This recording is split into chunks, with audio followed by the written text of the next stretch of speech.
미국 중앙정보국 CIA과 우크라이나의 사보타주 요원들이 2022년의 노르드 스트림 파이프라인 폭발을 공동으로 준비했습니다. 이러한 충격적인 정보는 오늘 독일 언론 슈피겔이 보도했습니다. 이 언론은 2022년 봄에 키이우에서 미국 CIA 요원들과 우크라이나의 사보타주 전문가들이 만나 러시아 가스관인 노르드 스트림을 유럽으로 연결하는 파이프라인 폭파 작전을 공동으로 계획했다고 주장합니다. 슈피겔은 이 작전 준비에 연대기를 제시하며 미국인들이 최소한 이 작전 준비에 대해 알고 있었다고 주장합니다. 현재 함부르크에서는 보리스라는 전 우크라이나 특수부대원이 구금되어 있으며 그는 2022년 9월 파이프라인 폭파 사건에 연루된 혐의를 받고 있습니다. 그때 다시 말씀드리면 수사 당국에 따르면 6명의 남성과 1명의 여성이 임대한 요트를 타고 발트해로 나가 결국 파이프라인에 폭약을 설치했습니다. 체포영장에 따르면 이 작전은 국가의 통제에 이루어졌을 가능성이 높다고 합니다.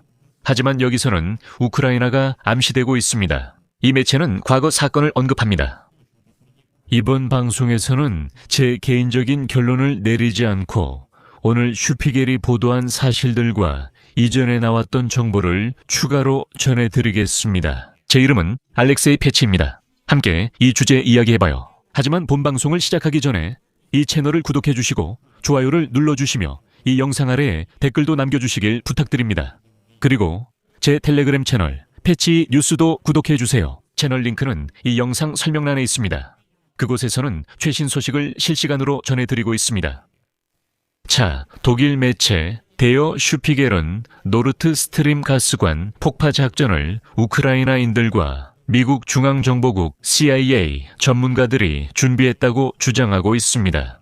이 매체는 2022년 봄에 이미 CIA의 오래된 인맥들과 우크라이나의 파괴 공작 전문가들이 만나 폭파 아이디어를 논의했다고 보도했습니다. 그리고 이어서 슈피겔의 인용문입니다. 내부자들에 따르면 우크라이나인들은 회의에 노르트 스트림 가스관을 폭파하겠다는 아이디어를 가지고 왔다고 합니다. 이 파이프라인을 통해 러시아에서 독일까지 수십억 입방미터의 가스가 운송되었고 그로 인해 모스크바의 자국에 대한 전쟁이 자금 지원을 받게 되었습니다. 나중에 우크라이나 참가자들은 자신들의 신뢰받는 인물들에게 미국인들이 이 계획을 마음에 들어한 것 같다고 말했다.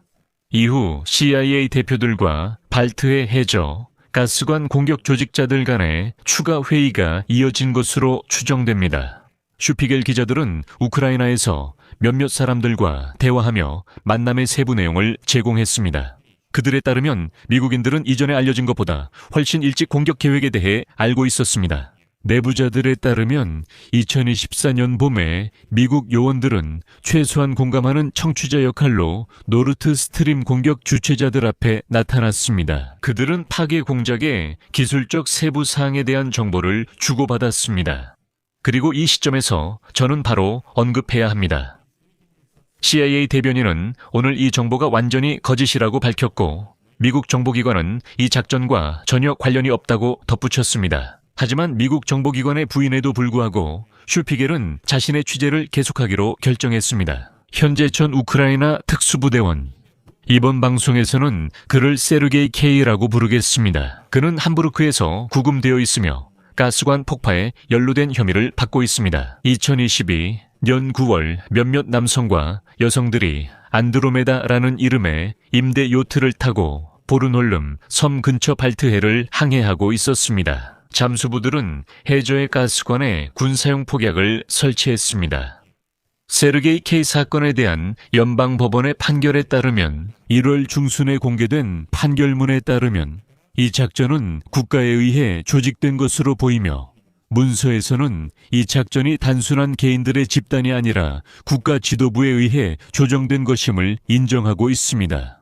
여기서 분명히 우크라이나를 암시하고 있으며 이 부분에서 매우 중요한 언급을 하겠습니다. 러시아인들은 지금 함부르크 법원이 우크라이나가 노르트 스트림을 폭파했다고 판결하면 독일인들이 곧바로 키이우에 대한 모든 지원을 중단할 것이라고 크게 기대하고 있습니다. 독일에는 독일을 위한 대안과 같은 정당들도 있어서 이들이 이 사건을 흔들어서 우크라이나를 독일에 지원해서 완전히 끊으려고 할 것이라는 겁니다. 하지만 2025년 11월에도 독일 총리 프리드리히 메르츠 측근들은 야당의 비난을 막아낼 수 있고 만약 사실로 드러난다 해도 전반적으로 이해할 수 있다는 입장을 밝혔습니다. 우크라이나가 가스관을 폭파한 것은 프리드리히 메르츠 자신이 오래전부터 노르트 스트림에 반대해왔고 그 가스관이 결코 다시 살아나지 않을 것이라고 말해왔기 때문입니다.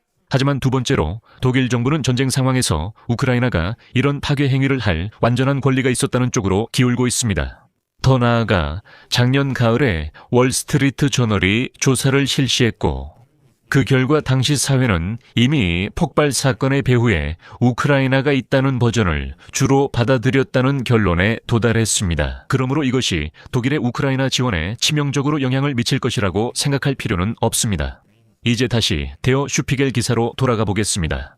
이 매체에 따르면 이제 미국 정보기관 직원들이 공격 계획을 초기 단계에서 알고 있었고 처음에는 이에 반대하지 않았던 것으로 보인다는 사실이 밝혀졌습니다.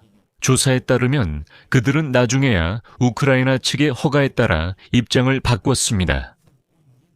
그러나 웨이터들은 포지티바를 발견했습니다.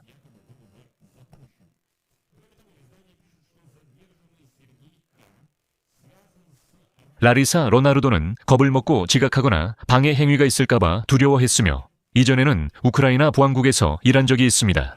그를 그렇게 여긴다고 합니다.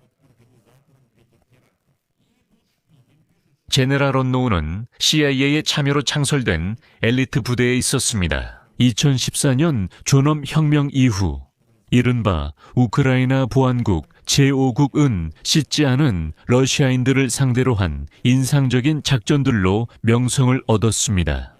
예를 들어 모스크바에서의 표적 암살도 이 비밀 부대의 무기 중 하나였습니다. 2019년 체르빈스키가 우크라이나 군사정보국으로 자리를 옮긴 후에도 모스크바를 상대로 한 비밀 작전은 계속되었습니다. 그리고 슈피겔은 전면전이 시작될 무렵 체르빈스키와 그의 동료들이 우크라이나 군 특수부대와 다시 합류했고 이 그룹 전체가 미국인들과 함께 일했다고 보도합니다. 그리고 이어서 슈피겔의 또 다른 인용문을 소개하겠습니다. 2022년 봄 러시아에 실질적인 타격을 주기 위해 새로운 아이디어가 필요했던 것으로 보입니다. 노르트 스트림 가스관 공격 아이디어가 다시 제기됐습니다. 발트해의 파이프라인은 이미 오래전부터 우크라이나와 대부분의 서방 국가들에게 골칫거리였습니다. 노르트 스트림은 러시아가 우크라이나의 가스 통로를 우회하여 유럽에 직접 가스를 공급할 수 있게 해주었고 그 결과 키예프는 상당한 중개 수수료를 잃었습니다. 동시에 이 파이프라인들은 독일을 크렘린에 의존하게 만들었으며 이 파이프라인이 없었다면 러시아는 가장 중요한 정치적 도구를 잃었을 것입니다. 이렇게 생각한 것이 바로 파괴 공작원들이었습니다. 미국은 러시아에서 독일까지 이어지는 1200km가 넘는 가스관을 결코 지지한 적이 없었습니다. 2022년 초 당시 미국 대통령 조 바이든은 노르트 스트림 2 프로젝트의 계획에 비추어 이를 중단하겠다고 위협했습니다. 그리고 이제 디어 슈피겔지에 따르면 몇 주 또는 몇 달 동안 우크라이나인들이 잠수부를 동원해 파이프라인에 폭탄을 설치하는 계획을 세웠다고 합니다. 그들은 선박에서의 다양한 경로를 검토했고 폭발물을 논의했으며 최대 80m까지 잠수할 수 있는 적합한 남성과 여성을 찾고 있었습니다. 이 간첩들은 언론에 따르면 이 작전에 다이아미터 작전이라는 암호명을 붙였다고 합니다. 내부자들에 따르면 이 작전은 당시 우크라이나군 총사령관이었던 올렉세이 잘루즈니의 승인을 받았지만 우크라이나 대통령 볼로디미르 젤렌스키의 승인은 받지 못했다고 합니다. 소문에 따르면 이 작전은 젤렌스키 대통령 몰래 준비된 것이었지만 우크라이나 특수부대는 미국인들과 협의를 했다고 합니다. 이런 이야기를 슈피겔이 전하고 있습니다. 그리고 매체에 따르면 두 번째 회의에서 미국인들은 공격 계획에 찬성했다고 합니다. 현재 CIA는 슈피겔의 조사가 신뢰할 만한 정보로 간주되어서는 안 된다고 밝혔지만 슈피겔이 이런 정보를 처음 보도한 매체는 아니라는 점을 말씀드리고 싶습니다. 예를 들어 뉴요커라는 미국 매체는 2025년에 이미 CIA가 최소한 초기 단계에서 이런 파괴 공작 준비 가능성을 알고 있었다고 보도한 바 있습니다. 같은 시기에 슈피겔은 미국 정부가 이 공격을 막기 위해 적극적으로 노력한 것으로 보인다고 전했습니다. 보도에 따르면 CIA 관계자가 우크라이나 대통령 볼로디미르 젤렌스키 행정부와 대화를 나누며 작전을 중단하라고 요구했지만 경고는 무시되었고 파괴 공작 그룹은 미국의 승인 없이도 계속 활동을 이어갔습니다. 슈피겔의 조사에 따르면 비밀 부대는 새로운 후원자를 얻게 되었는데 그 후원자는 우크라이나의 개인이었습니다. 내부자들에 따르면 이 개인은 장비, 보트 임대, 폭발물 등에 약 30만 달러에 달하는 상당한 비용을 부담했습니다.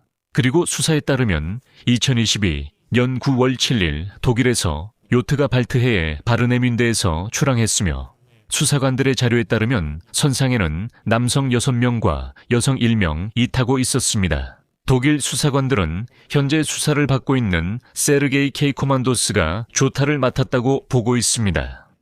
거의 3주가 지난 후 스웨덴의 지진계는 강한 폭발 충격을 감지했고 바다 표면에는 최대 1km에 달하는 가스 거품이 올라왔습니다.